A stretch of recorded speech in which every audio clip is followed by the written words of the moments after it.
Welcome back to Eliances Heroes, where heroes in business align. To be part of our super community and find out more about Eliances, visit www.Eliances.com. All right, that's right. Always so much activity going on. And again, always appreciate our previous feedback. Make sure the feedback I've just recently gotten is on our interview with the NASA administrator. Make sure that you go to Eliances.com to check out past interviews. Go ahead, go there and click on radio. And also, too, is you'll have the opportunity to see him at our next grand table at Eliances.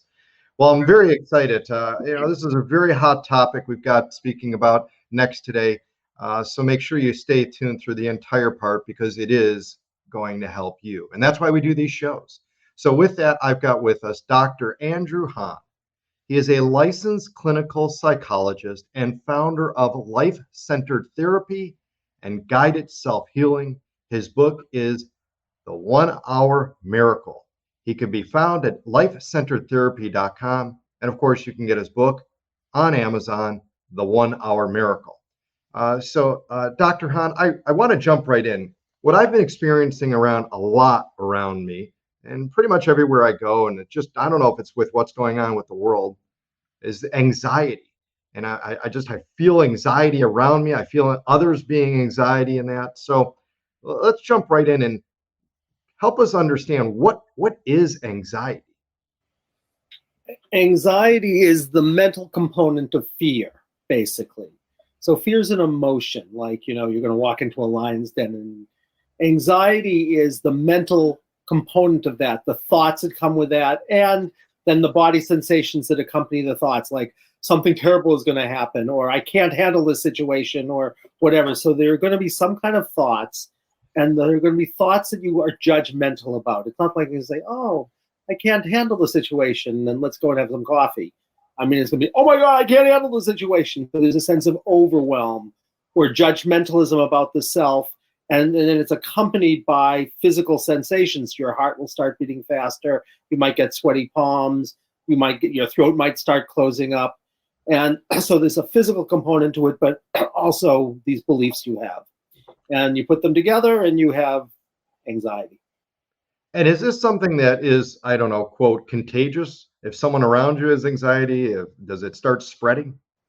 It certainly can, because most of us are highly attuned to each other. So think about it, David. If you walk into a room and someone loves you, right, you can actually feel it in your body. If someone hates you, you can feel it in your body. Well, it's the same thing with anxiety. So you walk into a space and you can feel viscerally the sense of it, like in your gut, you can feel something's going on in this space. And the contagious part of it is most of us are not, we're highly attuned to what's going on around us, but we're not boundaried enough to be able to say, I'm aware of this thing, but I'm not going to take it in or take it on. So in that way, it's contagious like anything else, for sure, unless you have a really good immune system, so to speak. And again, we have with us Dr. Andrew Hahn. He can be reached at lifecenteredtherapy.com. You can get his book on Amazon, The 1 Hour Miracle. So in regards to the anxiety part of it, what are does it seem like there's more out there now? Is it the anxiety over what's going on in government, war, this whole thing on now, after COVID? Is there a new strain? Is it the news? What are maybe some of the main triggers? And then the second part I'm going to ask you is how do we either ease it or avoid it? I don't know if you can, or what can we do to help get over it? I can speak to both of those things. Well, what creates anxiety, David, basically is a sense of lack. To think about it for a second, if you have enough of everything, why would you be anxious? If you have enough resources, you're not anxious.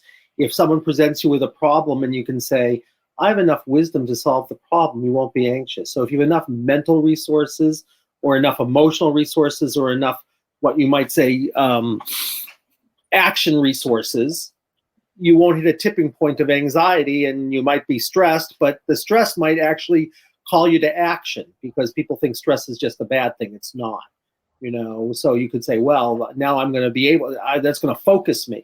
But when you hit a tipping point, you go over an edge, and suddenly you're overwhelmed. Anxiety typically is about a kind of overwhelm, although you can certainly be anxious about other things too. I mean, you can be anxious about things that are too bad or too much. But as soon as there's a two in there, and you can't just say, I can master it or handle it, you're going to be anxious. And so that's why I say it's a question of, do you have enough to handle whatever the situation is, whether it's, in terms of mental capacity, which is wisdom, emotional capacity, which is a kind of acceptance, or you might say visceral capacity, which is the capacity to take action. And if you don't have enough, you'll get anxious in a way that will be debilitating. And as I say, then not only will you be anxious in terms of the visceral things about it, but you'll also be anxious because you'll start to believe things about yourself that you might know aren't true, but you'll be feeling them anyway. So then you get sort of like a left-right combination. They hit you in the gut and they hit you in the head and they knock you out. What are a couple of the secrets we can do when we start feeling anxious or this anxiety and we feel like it's really, I feel like it's almost like there's something in the air. It just kind of starts spreading and stuff. There's what we could do as individuals, and then there's what we could do collectively. So let's start, they're related, right? Because you could say, well, the collective is a bunch of, what's the collective? It's really, what are we? We're made up of a lot of parts. So you could say even we're a collective.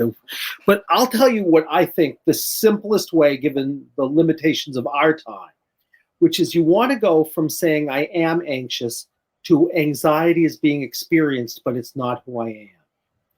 So the second we identify with it, we say I am anxious. Now that's our identity. And then we've got a problem because I'm no longer Andy. I say, I am Andy. No, I am anxious. My new name is I am anxious. So you lose all witnessing capacity. There's no capacity to sort of like step back and say, wait a second, can I be in relationship with this? So you want to get to a place where you're saying, I'm aware that I'm experiencing anxiety, but it's not who I am. And I will tell you the easiest way to do that. Whenever you're feeling anxious, in that moment, when anxious meaning it's too much, it's too overwhelming, it's too bad, whatever it is. In that moment, a sensation will be born. So like I said, you might have sweaty palms, or your throat might be closing up, or your heart might be beating fast, or whatever it is. But you'll notice probably your little toe is feeling fine. So not all of you is anxious. There's a certain part. And what you want to do is you want to give that part its own identity. So instead of saying, I am anxious, you'll say, I'm experiencing anxiety. And when I'm experiencing anxiety and I scan my body, I'll notice heart is beating fast. Okay? So we're going to say heart beating fast is like you and I. It was born in a moment. It has a story to tell about why it's anxious. And if we could bring our attention there, something remarkable happens, which is we no longer unconsciously identify with it and say, I am anxious. We say, I'm here with you. I can even choose to be you, like in the same way that an actor could choose to be a character, a role in a play or a movie, or an author could create a character in a novel, or we're really reading a novel and we're immersed in it. At the end of the day, we know we're not the character in the play. Robert De Niro, no matter how good he is, at the end of the day says, I'm not, whatever his name is. Right. When he says, I chose to become it.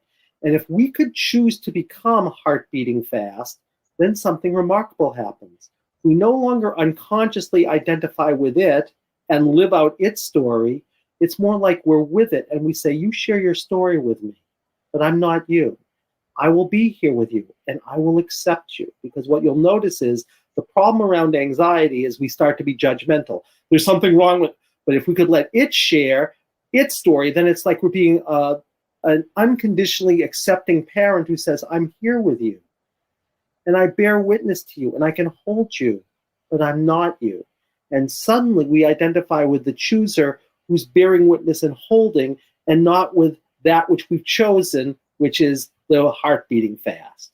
So that's the key, is to find the experience in the body, choose to become it, and then say, I will let you share what you're anxious about, but I'm the one who's holding you. I'm not you.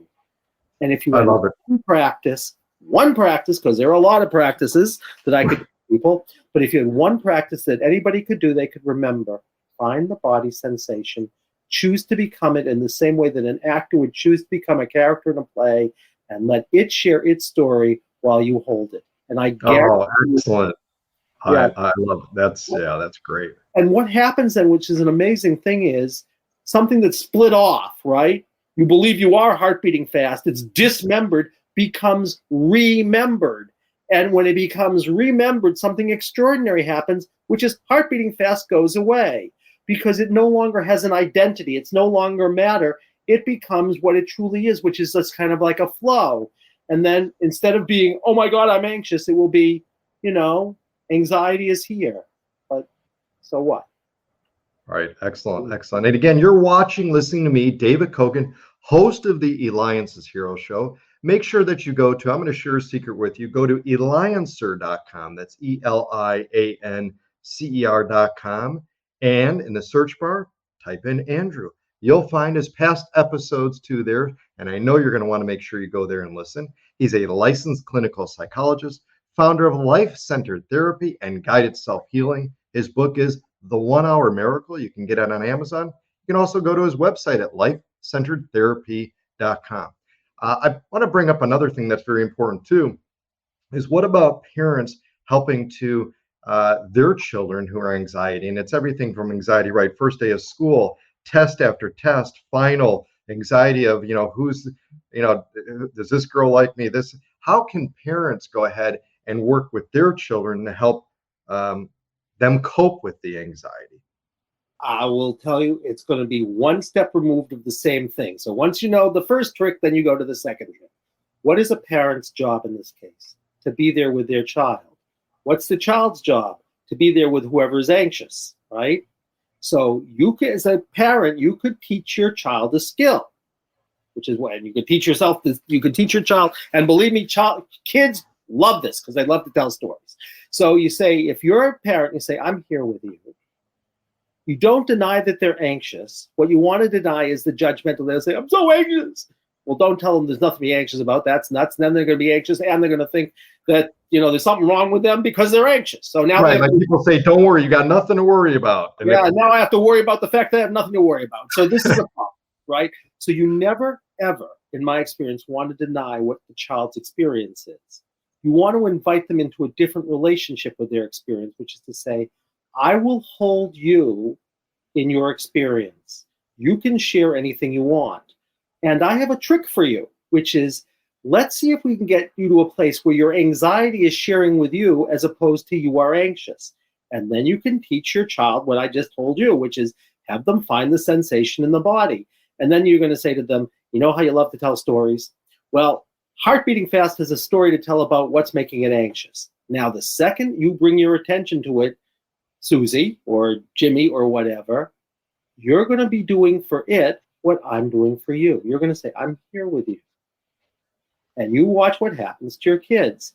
They'll start, it's like doing kind of a mindfulness meditation. You're teaching them in a funny way how to meditate, but in a very focused way about the thing that's really upsetting them. So they're not generically meditating. They're specifically meditating on something going on in their body.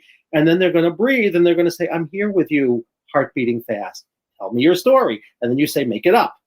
And you say, oh my God, I'm going to, and they'll start telling the story, but they will no longer be identified with Jimmy.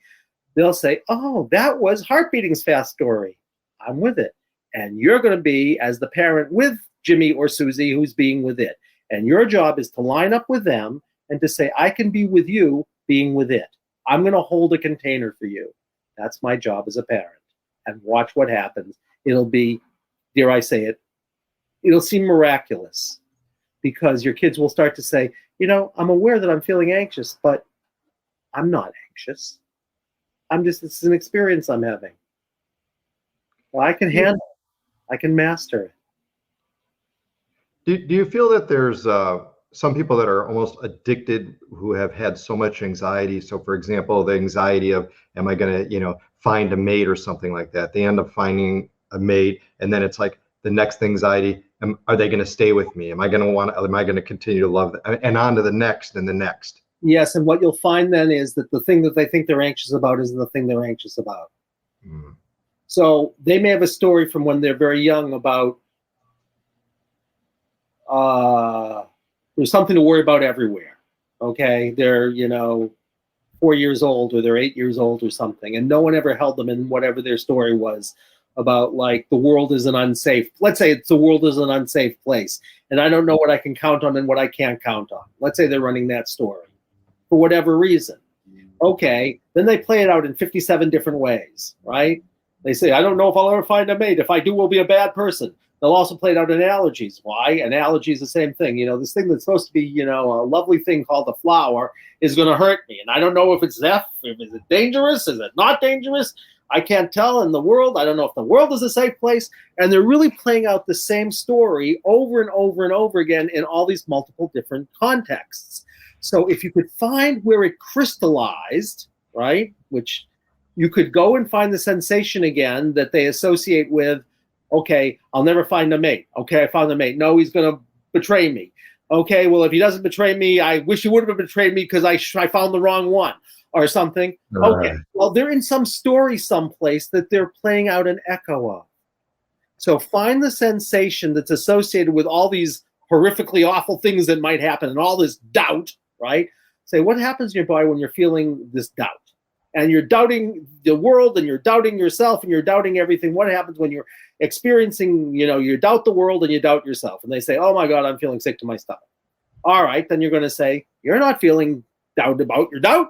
Sick to stomach is. So we're going to say, you are going to become sick to stomach. And we'll ask sick to stomach question, 3 questions. What have you come to share about this doubt? That the world's bad or dangerous or something bad is going to happen. Where are you beginning and what's happening to you? And then you bring your attention there. And one or more of 3 things will happen. Either you'll suddenly be in a story, maybe when you're a little person, or maybe like an imaginal story. I don't care. Any story. It's its story. It's not your story. You don't know its story. If I want to know what's going on with David, I'd say, well, I know what's going on with David. I ask David. Well, you're going to ask sick to stomach. Sick to stomach, what have you come to share? And you have to be open to whatever it might say. It might say, I'm 9 years old and everybody is telling me I shouldn't trust myself. Or it might say, I'm in the French Revolution and I thought everyone was there to get me and they're about to cut off my head. I don't care, right? If they're going to cut off your head, though, you might have neck pain. But whatever it is, right? Whether you're